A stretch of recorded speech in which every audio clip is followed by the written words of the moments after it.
Hello, my name is Alyssa Tarbett, and I am an instructional content specialist at iCEV. Thank you for joining me for Constructing Order Out of Chaos, creating a holistic course with iCEV, and I hope you stick around for the live Q&A at the conclusion of the session. So to start out with today, for the next few minutes, I'd like to talk about unpacking lesson components, our lesson plan design, the diversity of options that you have with iCEV, as well as special populations and how those come into play with our lesson plans. So just like Tetris, our lessons have several moving parts and pieces, and I don't want our content to seem chaotic. So I want to talk us through these pieces and their roles. So I'll be using this biosecurity and animal agriculture lesson for reference today as I reference these pieces. So for starters, on this homepage, you will see the layout of all of the lesson content available for that lesson. So from the title all the way down here, you'll see your PowerPoint or your video, which is the way that that subject matter for the lesson topic is shared. So for this particular lesson, it's a video. Underneath that, you'll see all of the instructional materials or the interactive assignments available for that particular lesson. So everything is laid out and you can see all of these options here of their sharing capabilities or what's visible to students or the attempt threshold. Here for some of your assessments, you can pick a number for the amount of times your students are able to take that assessment. And all of these other options, which we'll kind of talk through later, touching on the diversity of options that you have as an instructor. So for starters, like I said, this particular lesson has a video to share that content, but if it was a PowerPoint, it would live in the same place as well. The next piece that we're going to talk about is our lesson plan. So our lesson plan, you'll see here at the top, your lesson overview consists of your goal, the description, and objectives that are going to be covered in this lesson. Next in the class overview is a lineup of all of the class content. So at the top of each, you'll see a class overview, and those are all the documents or what's going to be covered in that lesson laid out at the beginning. Then you go into your essential questions, and then steps 1 until the end of that class period, starting with the bell ringer and ending with an exit ticket, typically will be the layout there. And so you'll see the different documents or what is going to be lined up next is like a queue. So that'll be the lineup for your entire class periods for that lesson. So these are based on 50-minute class periods. The next piece that you'll see are the activity and project descriptions. And so here you'll see those overviews. You may even see some accommodations, modifications, and extensions that we'll talk about a little bit later as well. The next piece that you'll see in a lesson plan are your CTSOs, or your career and technical student organizations. So those will be relative to that particular lesson. This one being agriculture, it has FFA under the CTSOs. And so those will vary depending on the lesson content, of course. And then career connections, which may or may not be present on every lesson. So career connections are part of lessons to present industry professional interviews, which will appear in a drop-down menu here. So this drop-down for biosecurity has varying interviews. And this component, like I said, may or may not be in every lesson. However, when it is present, it'll have this accompanying career connections activity where the students can reflect on the interviews that they watched. The next piece I want to go over is our action plan. So our action plan is going to look very similar to a lesson plan, and there's a reason for that, being that it is the student version of our lesson plan. So it has adequate instructions for the students to work through lessons, whether that be in class or independently. It's going to match up very closely with what the lesson plan shows there. The next piece that I want to cover is our vocabulary handout. So although very basic and universal, is an important part of our lesson plan materials as it showcases those key or technical terms or specific verbiage that's covered in the content. Next, we have our key concepts. And so those will also have an answer key. As you can see, they have blanks here without the notes. This is a reference or a resource students can use for notes. So again, it lines up and has those essential questions at the beginning. This blank here throughout serves as an interactive piece for students to encounter later on, with that main topic here on the left side and all of the notes throughout. So you'll also see a break here in between those different segments where students can really align where they're at in the video or the PowerPoint content. And their length depends on the length of the content itself. Next, we have our activities and our projects. So the activity here, you'll see, like I mentioned on the lesson plan, those descriptions or those overviews as well as directions will be lined up here at the beginning, and then going down into those activity or project activities. And so here for this activity, again, they're going to vary per lesson or per deliverable for what the students are being asked to do. And so your activities, of course, are typically less rigorous than projects and contain to class time as well. So most of these, like I said, those will have an answer key or a suggested answer key if the content, depending if that's subjective or objective. Next piece I want to talk about are our projects. So projects, like I mentioned, a little more extensive than our activities. Those tend to require a little bit more research as well as a deliverable, very similar layout with the overview and the description, as well as the directions here at the beginning. And so those are very straightforward and concise for the students to get all the information they need to complete that activity or project. And then here you can see the piece where the students are more operating is on the second page, with the directions being on the first. And so those are our activities and our projects. The next thing I want to cover are our lab challenges. So this particular lesson, the biosecurity and animal agriculture lesson, did not have a lab challenge. So I went and grabbed this soil erosion in a bottle. And here you'll see in parentheses a student version. So just like everything else, a student version, we've got a teacher version. And so these will have the specific aspects of instructions and things that the students will need to complete. However, everything that they'll need is here in the student instruction portion. So here they can watch this video and progress through that lab challenge. So those are really neat, incorporated into our science-based lessons for an investigative lab portion part. Next are our assessments. So activities and projects are one way to gauge the students' understanding and learning, and then checks for understanding and assessments are a more rigorous way to do that as well. So your checks for understanding are more of an intermediate gauge for understanding and retention after those individual segments or of the video or the PowerPoint.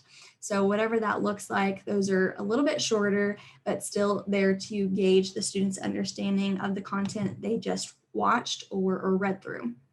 Next, your assessments, your final assessments, those challenge the students' critical thinking of the lesson content in a longer format, very similar to checks for understanding. Here you'll see this one ranges almost to that 20 question mark. I think this one hits at 15 here. And so those are a range of question types varying from the checks for understanding. Those questions won't overlap. So the students are really tested on their knowledge comprehensively from start to finish of that lesson. Next thing you'll find are Common Core and horizontal alignments, and those are to showcase the standards present in that lesson so that you have an idea of what that is going to be talked about. And so those are the few aspects I wanted to cover here for our lesson components. And so jumping back to our PowerPoint here, like I mentioned, there's a lot to go over. And so I really enjoy diving into those, but moving on to our lesson plan design. Our lesson plan design starts with unpacking standards. So that next bullet there, those set of questions, those are questions that I ask myself at the beginning and at the end of lesson preparation. And so at the beginning of that, what should the student know, be able to do, and understand? Before that lesson is started, before anything is taught, for that first bell ringer is said, what should the student already know, be able to do, and understand? What is that foundation that they're standing on coming into this lesson? And then also too at the end. So by the end of this PowerPoint video, all of these activities, projects, checks for understanding, everything in between, after all that is said and done, then what should the student know, be able to do, and understand? So state departments of education, in addition to the subject matter experts that we partner with, they help to structure the content by providing standards to be covered. So this gives us a destination of where we need to go. And so we look back at the steps of how to develop and how to get there. And so that lesson plan design, that includes researching the topic and industry standards, as well as seeking out industry experts. So those experts assist in breaking down concepts in that content and providing supplemental comments to create really well-rounded and extensive content for the students to watch or to read. This also provides the opportunity to bring the industry to the classroom, which is one of the most important aspects we do here at iCEV. That aspect really aligns the learning objectives to the lesson plan materials, which I think can be assessed by these two questions of what is going to help the student master the content and how does the lesson plan material help with the student's long-term learning. So it's really important for the content we create here at iCEV to provide a foundation of learning while also challenging students. Lesson plan design also promotes peer interaction and collaboration. So thinking about how we can incorporate that interaction and collaboration piece without there being, a group project in every lesson. So some ways that we're incorporating that, or I like to incorporate, are through brain breaks, thought questions, class discussions, and engaging students in that way more so than just group projects. And so by doing those, all of those different aspects, they provide some various levels of checking students' competence evaluation levels. And so including those constant check-ins with students ensures a better outcome for understanding, and also as an instructor allows you to pivot while teaching and see what students are grasping and what you maybe need to spend a little bit more time on. So you've got a lot of diversity of options through iCEV's site. You can customize a course and have a variety of classes set up. You can modify lesson visibility or control which components are visible to students. You can also create your own assessment. So there's lots of options for you to be very user-friendly and what you need in your classroom, like printable and interactive materials. So not all of our projects or activities are set to be interactive. However, when it warrants, this is a great option to incorporate to engage your students. Your options, this also allows you to be very flexible with what your classroom type looks like, whether that's in person, it's hybrid, or completely online. There is something to fit for you and your students. Also, that helps the teacher or the student, depending on the way your classroom setup is, to control the pace of the instruction, which is very convenient as well.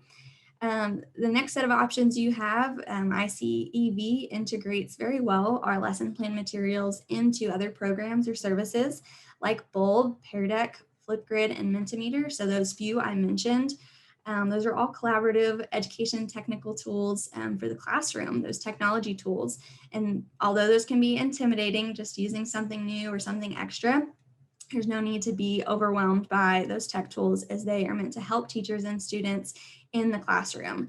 And so this link here I've got on our blog is a blog for CTE teachers. And so here on the blog, you'll see these references to all of our ed tech tools. Like I mentioned, Mentimeter, Flipgrid, Pear Deck, the one I included on the PowerPoint. And so it's a great resource opportunity for you as an instructor to find those and read through them and see what's going to work for your classroom. Those specifically can be found under our Education Technology tab. Next, more diversity of options. Like I said, you've got lots of flexibility as an instructor, one of which being your selectivity of which elements are used, which lesson plan materials you do or don't use. So everything from bell ringers and exit tickets and everything in between. Of course, those are important tools to engage your students from the lesson start to finish. Also engaging their creativity and things like that. However, no one knows your students better than you do. So you know what works well for you and your students and what they respond well to. And so the integration of other pieces as well that aren't maybe on our site that you know that work well in your classroom, those are great to include as well. So some of those things, they of course help you as an instructor gauge your students' comfortability. So if there's something that works well for you, of course, if it ain't broke, don't fix it. And then those options too, they enhance the learning by providing the students with choice. And so really promoting student-centered learning. So by structuring the choices students are given, you as an instructor can ensure the deliverables that your students are given are relative to the lesson content and will help them understand in the way that they learn best. Student-centered learning can be achieved by a variety of routes. For example, allowing students to choose what activities or projects to complete, or maybe even how they complete it, that's an easy starting point for you. This can be achieved by varying the deliverable options to things like a poster, a video, a PowerPoint presentation, or maybe even a web page. Then students are able to pick how they show you the content or how they understood it, but are also still prompted to complete research and reference the lesson material to develop that deliverable. Special populations, those are addressed through accommodations, modifications, and extensions, like I mentioned. And as we know, those are valuable additions that are going to help tailor all of the lesson plan materials for the students in your classroom. We specifically have outlined those 3 accommodations, modifications, and extensions in our projects and activity descriptions. And so those provide instructional opportunities to enhance students' learning wherever they fall or wherever they are. So we want to meet students where they're at. So like I said, you can find those descriptions here within the activity or projects, which can be found on the lesson plans. And so for this particular project of risk analysis, you see the main description here that is the deliverable for all students. And then here is the breakdown of accommodations, modifications, and then your extensions. And so sometimes in our lessons, accommodations and modifications may be the same if it's maybe a simpler task for the activity or something that's a little bit more straightforward that doesn't need as much assistance. And then here you've got your extension. And so that is just a way to reach the same ending or the same end goal, even with a different path. Again, special populations, we know these are prioritized because nothing looks the same year to year, whether that is the classroom structure or standards or even just general life for the students' transition through school and through their education experience. However, students can still be challenged and met where they are, where they need to be through these accommodations, modifications, and extensions. So these are great ways to challenge your students to individualize those activities and projects for where they need to be. And then certain groups of students or classes, if you've got some advanced classes, may need that extra challenge as the initial ask or requirement rather than an optional piece. And so sometimes it's good to just start with that extension for those advanced classes, for those projects and activities that are there. And then special populations, they can make lesson planning more complex, just trying to mold those lesson plan materials to be understood by every student that's going to enter in your classroom doors. We know that it's not always going to line up for every student. Just like Tetris, lessons can look different every time they're taught, even if it's the same instructor and the same content. But these accommodations, modifications, and extensions, these can help promote student learning regardless of their starting point or the student's progression through the lesson plan materials. And here I've included another link to our blog. So here you'll see the special populations teacher resource, which I think is a great option there to look at, but also this blog. So here, this iCEV blog, again, this one touches on modifying iCEV's lessons to fit the needs of students. And at the very bottom here, you'll see several other links to varying resources in the same realm of special populations that I think are a great resource that I read through thinking about these. And so I'd encourage you to check those out as well.